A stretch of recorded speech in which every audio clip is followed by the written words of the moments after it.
محترم ناظرین، السلام علیکم۔ ہر انسان کی فطرت میں کہانیوں کو سننے کا شوق روز اول سے ہی رہا ہے، لیکن قرآن پاک میں انبیاء کے قصے بیان کیے گئے ہیں، ان کا مقصد کچھ اور ہی ہے۔ روز اول سے ہی انبیاء کا آنا جانا لگا رہا ہے اور آپ صلی اللہ علیہ وآلہ وسلم پر ختم ہوا۔ عام طور پر یہ کہا جاتا ہے کہ رسولوں کی تعداد 300 سے زیادہ ہے اور انبیاء کی تعداد 1,24,000 سے زیادہ ہیں۔ اللہ نے اپنا پیغام عام لوگوں تک پہنچانے کے لیے یہ سب رسول اور انبیاء کرام کو پیدا کیا۔ دنیاوی کہانیوں کا مقصد صرف لطف اندوز کرنا ہے، مگر انبیاء کرام کے قصوں کا مقصد لوگوں کو سیدھا راستہ دکھانا ہے۔ قرآن مجید سے مکمل آگاہی اس وقت تک نہیں ہو سکتی جب تک ہم ان واقعات سے آگاہ نہ ہو جائیں۔ اگر ہمیں انبیاء کرام کے واقعات کے بارے میں معلوم ہوگا تو ہم دوسروں کو اللہ کے راستے کی دعوت دے سکتے ہیں۔ اس طرح ہم ان لوگوں کی صف میں شامل ہو سکتے ہیں جو تبلیغ کا کام انجام دے رہے ہیں اور اللہ کے نیکوکار لوگوں میں شامل ہو جائیں۔ ہم بھی نیکی کا کام کرنے والے اور برے کاموں سے بچنے والے بن جائیں۔ آئیے آج میں آپ کو ایک نبی کا قصہ بتاتی ہوں۔ آپ لوگوں سے التماس ہے کہ اسے غور سے سنیں اور اس پر عمل کریں اور ساتھ ساتھ میری اس ویڈیو کو دوسروں تک پہنچائیں تاکہ آپ بھی اس دعوت خیر میں شامل ہو سکیں۔ اس ویڈیو میں اولاد نرینہ کے حصول کے لیے وظائف بتاؤں گی۔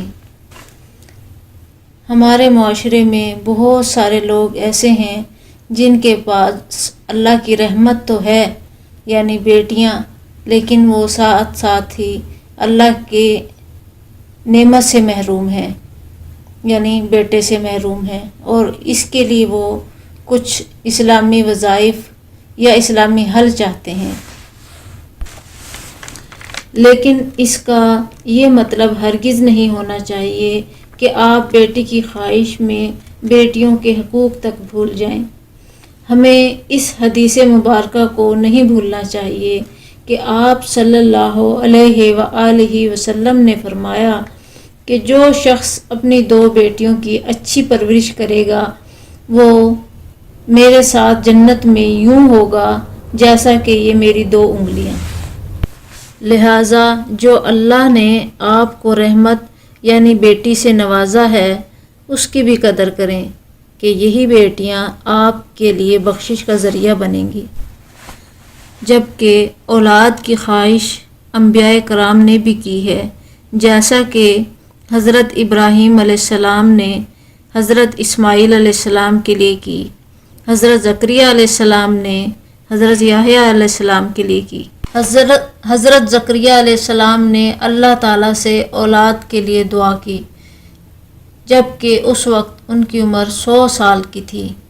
اس زمانہ میں حضرت زکریا علیہ السلام اکیلے نبی تھے، جبکہ حضرت زکریا علیہ السلام کے رشتہ دار تو تھے مگر ان کا اپنا کوئی وارث نہیں تھا جس سے ہدایت کا سلسلہ آگے چلتا۔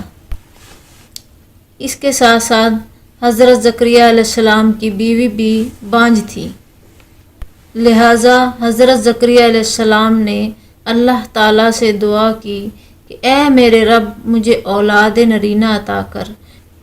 وظیفہ کرنے کا عمل کچھ یوں ہے کہ نماز عشاء کے بعد دونوں میاں بیوی بوضو ہو کر پہلے 11 مرتبہ درود شریف پڑھیں، درود ابراہیمی پڑھیں اور پھر یہ دعا مانگیں اور اس کے بعد آخر میں پھر 11 مرتبہ درود ابراہیمی پڑھیں۔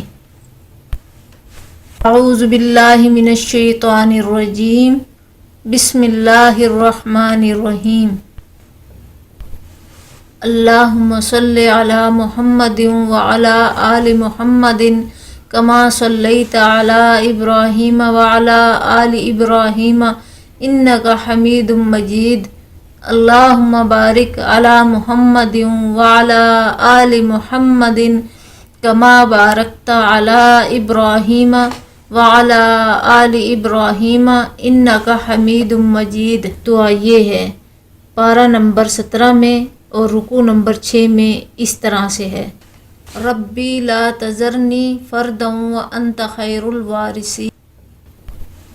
اللہم صلی علی محمد وعلی آل محمد کما صلیت علی ابراہیم وعلی آل ابراہیم انک حمید مجید۔ اللہم بارک علی محمد وعلی آل محمد کما بارکت علی ابراہیم وعلی آل ابراہیم انک حمید مجید۔ جبکہ دوسری جگہ قرآن پاک میں زکریا علیہ السلام کی دعا کا ذکر یوں ہے: رب ھب لی من لدنک ذریۃ طیبۃ انک سمیع الدعاء۔ درود ابراہیمی پڑھنے کا مقصد یہ ہوتا ہے کہ ہم جب ہر دعا مانگنے سے پہلے اور آخر میں درود ابراہیمی پڑھتے ہیں تو وہ دعا 100% قبول ہوتی ہے۔ اگر آپ کو میری یہ ویڈیو اچھی لگے تو اسے ضرور دوسروں سے شیئر کریں تاکہ آپ کا بھی اس عمل خیر میں حصہ ہو۔